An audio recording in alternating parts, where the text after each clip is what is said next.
Welcome to magnet TV. నేను మీ Krishnamani. Audience, మనమంతా busy ఉంటున్నాం నిజమే, కానీ ఈ వీడియో మనందరికీ చాలా చాలా అవసరమైన వీడియో. మోస్ట్లీ 10 minutesలో ఫినిష్ చేసే ప్రయత్నం చేస్తాను. ఒకవేళ 1-2 నిమిషాలు ఎక్కువైతే ప్లీజ్ ఓపిక్గా వినండి. టైం లేకుంటే 1.5 స్పీడ్లో పెట్టుకునైనా వినండి. ఎందుకంటే ఇది ప్రపంచ సమస్య.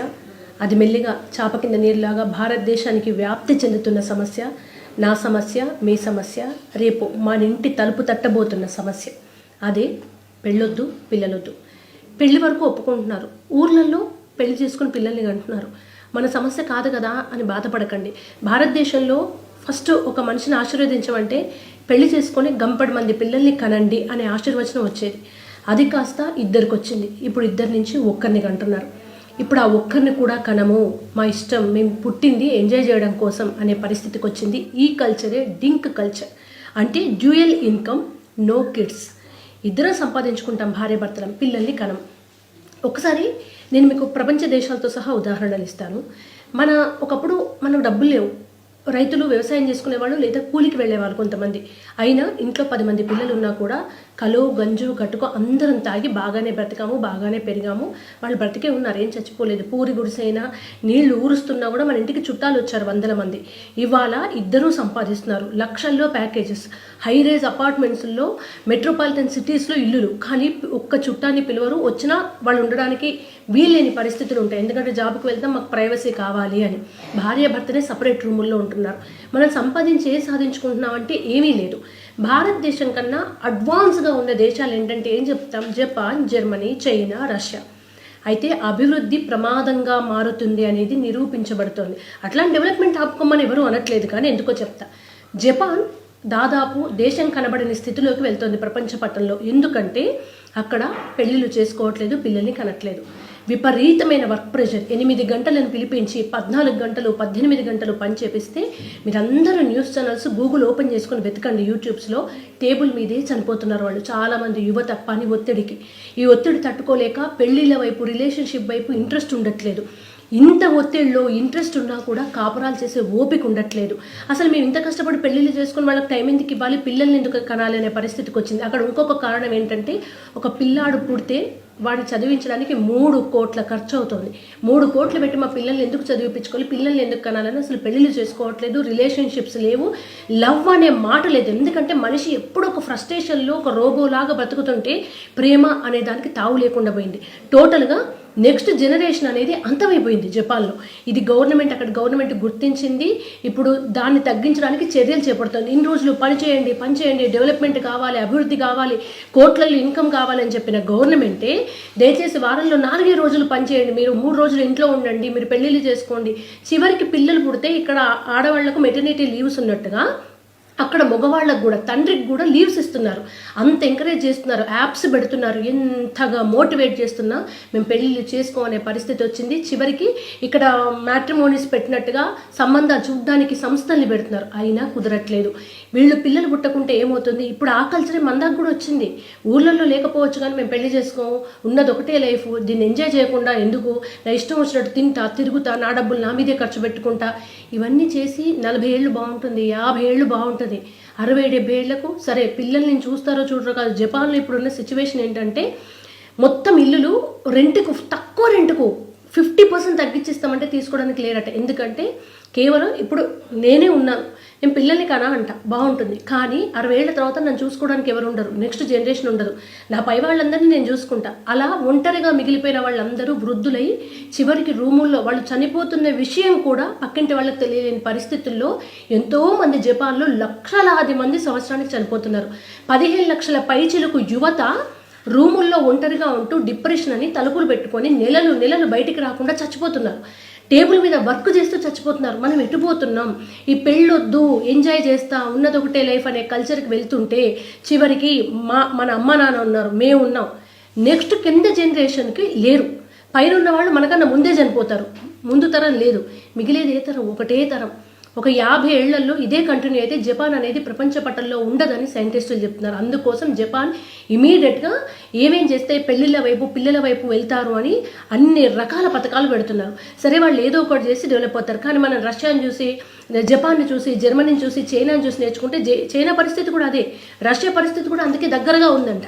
నెక్స్ట్ భారతదేశమే అంటున్నారు. ఇప్పటికీ మన జనాభా విపరీతంగా ఉంది, కానీ ఐటీ కల్చర్ వచ్చిన తర్వాత ఈ ఐటీ జాబ్స్ అని చేస్తే పెళ్ళిళ్ళు చేసుకున్నా, పిల్లల్ని కనాలని అనుకుంటున్నా కూడా పిల్లల్ని కనే సామర్థ్యం అబ్బాయిల్లో అమ్మాయిల్లో తగ్గిపోయింది ఆల్రెడీ. పీసీఓడీలని, హార్మోన్ ఇంబ్యాలెన్స్ అని అమ్మాయిలకి, అబ్బాయిలకి స్పమ్లో కౌంట్ లేదని అబ్బాయిలకి పిల్లల్ని కనలేని పరిస్థితి. ఊర్లలో అరుగు మీద కూర్చొని పొలం పనికి వెళ్ళి ఇంటి దగ్గర ఫ్రెండ్స్తో తిరిగి రోజు బీడి కొట్టేవాడు 10 మందిని కనేవారు. ఆడవాళ్ళు ఇంటర్ చాకరీ చేసి 10 మందిని కనేవాళ్ళు. ఇవాళ మీరే ఒక్కసారి ఆలోచించండి, ఐవీఎఫ్ అనే పదం ఉందా? 20-30 ఏళ్ల క్రితం వరకు సరోగస్ అనే పదం ఉందా? వద్దంటే పిల్లలు పుట్టేవాళ్ళు. అట్లాంటిది కావాలని తపస్సు చేస్తున్న హాస్పిటల్స్ చుట్టూ తిరిగిన పిల్లలు ఉండట్లేదు. ఒకరో ఇద్దరో పుడితే ఆర్టిఫిషియల్గా ఐవీఎఫ్ల ద్వారా, హాస్పిటల్ ద్వారా ఆ 9 నెలలు ఒక్కొక్క రోజు ఒక్కొక్క యుగం లాగా ఎందుకు కనాల్సి వస్తుంది? కళ్ళ ముందు కనాలనుకుంటే కనలేని పరిస్థితి. నెక్స్ట్ ఏం జరుగుతుందంటే మేము పెళ్ళే చేసుకోము, నెక్స్ట్ పెళ్లి చేసుకోమంటే, అందుకే మన ఊర్లలో పెళ్లి చేసుకో, పిల్లలు అంటే పెద్దవాళ్ళది నస, వీళ్ళకు పని లేదు, ఎవడు గంటడు, ఎవడు పోషిస్తాడు, వాళ్ళని ఎవడు చూసుకోవాలి, మాకు హై ఉండాలి. నీకు హై ఉండాలంటే క్లబ్బు, పబ్బు, ఎంజాయ్మెంట్ కాదు. మధ్యతరగతి తండ్రి పొద్దున్న దాకా బయట పనిచేసి రాతంటికి పోగానే పిల్లలు ఇద్దరు ఎదురొచ్చి డాడీ అనగానే ఆ కష్టం అంతా మర్చిపోయి ఆ ఉన్న 10 రూపాయలు తిన్నా తినకున్నా కూడా ఒక చాక్లెట్ బిస్కెట్ పిల్లలకు పట్టుకుపోతారు. ఆ కష్టం అంతా అక్కడ మర్చిపోతారు. తల్లి ఎంత పని చేసినా అమ్మ నువ్వు వండింది బాగుందంటే కష్టం అంతా మర్చిపోతుంది.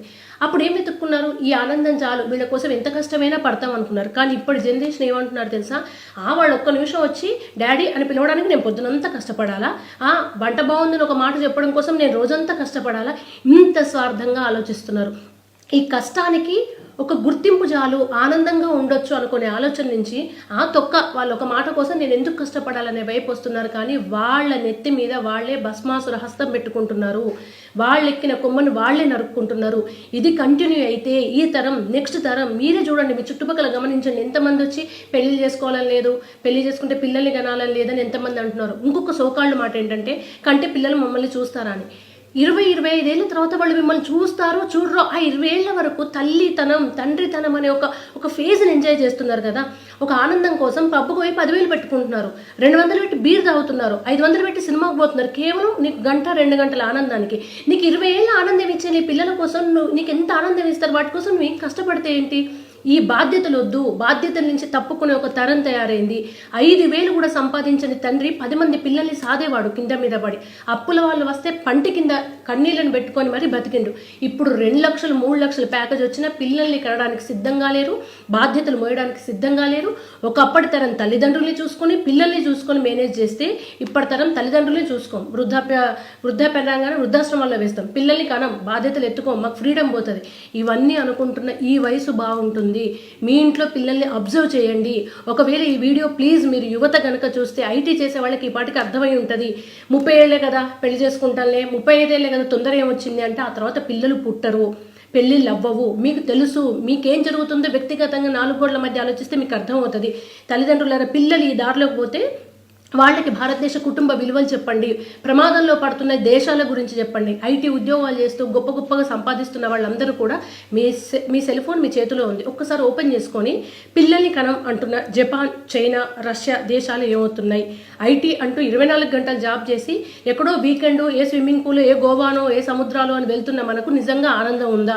ఒకప్పుడు మన ముందు తరం ఎందుకు ఆనందంగా ఉంది? 10,000 రూపాయల్లో ఎందుకు పిల్లల్ని కన్నారు? ఎందుకు బాధ్యతల్ని నవ్వుతూ తీసుకున్నారు? ఎందుకు చుట్టాలతో పెళ్లిళ్లలో, ఫంక్షన్స్ లో కలుపుగోలుగా ఉన్నారు? మనం ఇవేమీ చేయకుండా ఎటు పరిగెడుతున్నాం? ఈ డబ్బులన్నీ ఏం చేస్తున్నాం? ఎండ్ ఆఫ్ ది డే మీకు కోట్లున్నా, బెంజ్ కార్లో తిరిగినా, హైరేజ్ అపార్ట్మెంట్లో ఉన్నా ఎవరు వస్తున్నారు మీ దగ్గరికి? మీరు చచ్చిపోతే పాడమొయ్యడానికి 4 వస్తున్నారా? మీరు ఒకరోజు హాస్పిటల్లో అడ్మిట్ అయితే బెడ్ దగ్గర కూర్చోడానికి మేము ఉంటాం, పర్లేదమ్మా నువ్వు రెస్ట్ తీసుకొని నీ భార్యకు చెప్పేవాళ్ళు ఎవరైనా ఉన్నారా? వీటికి దూరం అవుతున్నారంటే మీరు ప్రమాదంలో ఉన్నారు. దయచేసి పెళ్ళొద్దు, పిల్లలొద్దు, మేమిద్దరం డ్యూయల్ ఇన్కమ్, నో కిడ్స్ అనే కల్చర్ వైపు వచ్చే ముందు కుప్పగూలిపోతూ దేశ అస్తిత్వం కోసం పోరాడుతున్న జపాన్, రష్యా, చైనాను చూడండి. తదుపరి మన భారతదేశం ఉండే ప్రమాదం ఉంది.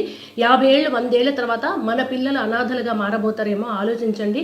ఇలాంటి ఆలోచనలు ఉంటే చిన్నప్పటి నుంచే పెద్దలు కౌన్సిలింగ్ ఇవ్వండి, వాళ్ళని మార్చే ప్రయత్నం చేయండి. ప్లీజ్ ఈ వీడియోని మీ చుట్టుపక్కల ఎవరైనా ఇలా పెళ్లి వద్దంటే వాళ్ళకి చెప్పే ప్రయత్నం చేయండి. Thank you so much.